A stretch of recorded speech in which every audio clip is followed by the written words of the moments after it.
n'hésitez pas à poser vos questions dans le chat et vraiment à la toute fin de la masterclass, je prendrai un moment pour répondre à vos interrogations et à vos questions. Faites bien attention de bien garder les micros fermés pour éviter d'avoir tous les petits bruits parasites pendant que j'explique un petit peu le déroulé. Et voilà, ça sera tout pour ce début de masterclass. Alors, on va donc du coup un petit peu se pencher ce soir sur la flore intestinale et sur le microbiote.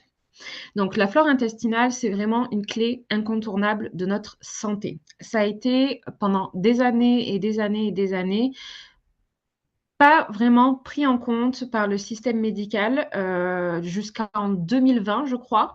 Les médecins n'étudiaient pas le microbiote, ou 2017, mais c'est très récent en fait que les médecins commencent à étudier le microbiote, en tout cas dans les études de médecine, jusqu'en dans les années 2010-2020.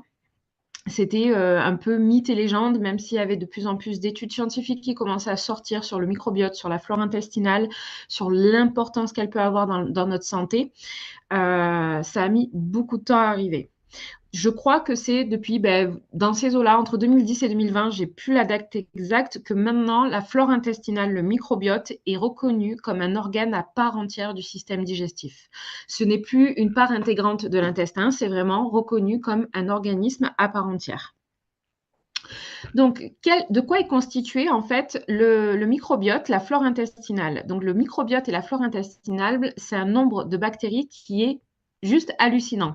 Ça fait plus de 10 000 milliards de bactéries et en moyenne, ça comporte un poids de 1 à 2 kilos. Mais c'est surtout que la richesse en fait du microbiote est